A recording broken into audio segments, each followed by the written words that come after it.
And I think that there are several key factors in our success, and I'm going to share them with you because I think they're essential for any business today. I'm going to go on to the qualities of what makes a successful entrepreneur, but what makes a successful enterprise. They are the product itself. I mean, it should be self-explanatory, but it isn't always. Branding and design, customer service, PR, and in the case of Green and Black, the ethics which underpin the brand.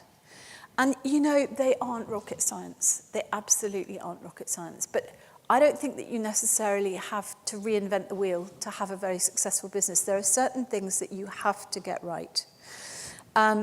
Product was easy. You know, I tasted those 2 squares of chocolate. It really was the very best chocolate that I'd ever eaten. And I think that really helps because I think it is so much easier to sell something to somebody else if you have that absolute conviction that your product or your service is the best out there.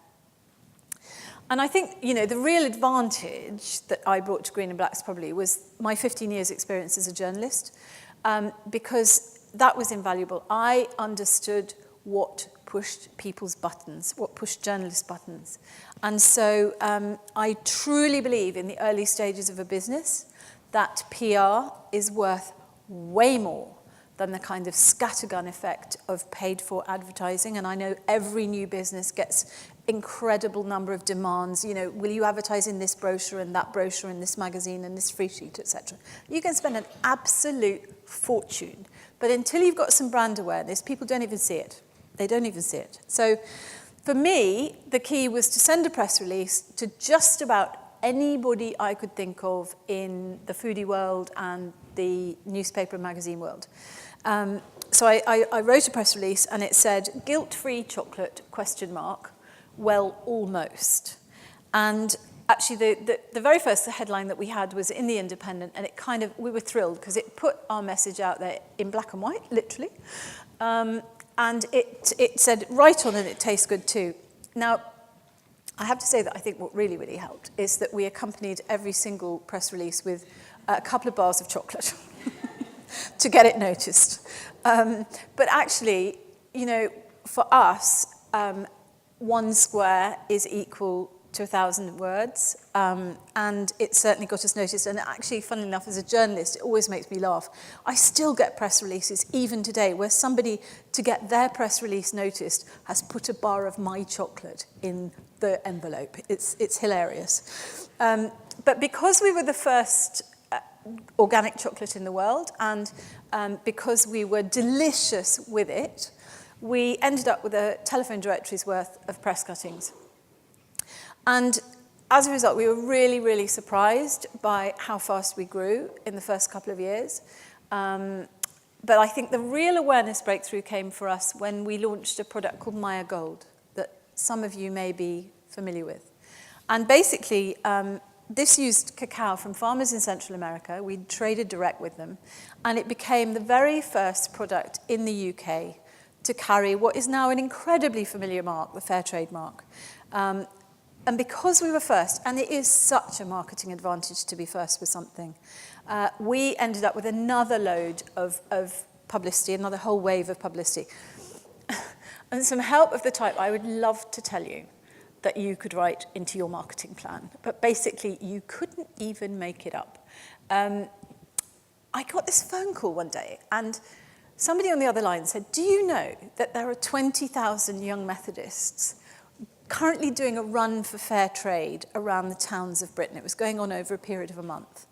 And what they were doing was they were carrying a bar of Green and Blacks in one hand, and in some cases a flaming torch in the other. And they would end up on the threshold of their local supermarket, and they would ask to see the manager, and they would hold up my chocolate and basically lobby the supermarket manager to stock it. It was a hell of a sales force. This was even more extraordinarily. I discovered that vicars up and down the country were ringing the Tesco buyer to tell him he had a moral duty to stock Maya Gold. Because he'd given an interview, he said he wasn't particularly taken with the concept of fair trade, etc. And we had never given a thought to this connection between the developing world, who we were buying cocoa from, and the church. But basically, these vicars had taken it upon themselves to ring the Tesco buyer. And I found out because he rang me and he said, what's this chocolate that all these vicars keep ringing me about then? And then, we launched at the BBC Good Food Show, and Craig and I were completely knackered, and we got home that night, and we turned on the telly, and there was our chocolate flashed up behind Michael Burke's head for a total of about 6 minutes on the nightly news. It was absolutely extraordinary. But telling that story, actually, telling the story about our producers has been really crucial to building brand loyalty. And I think what I will say to you is people love stories. They love stories about producers, they love stories about artisans, they love stories about brands, they love stories about companies and the entrepreneurs behind them, etc.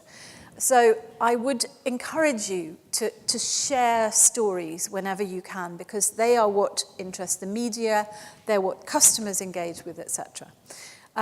For us, actually, the way we did it was, one day I was unwrapping a bar of chocolate, as you do, and I suddenly noticed I had like 28 square inches of blank white paper on the inside of my wrapper where I could share my story. So we then started to talk about producers like Caetano.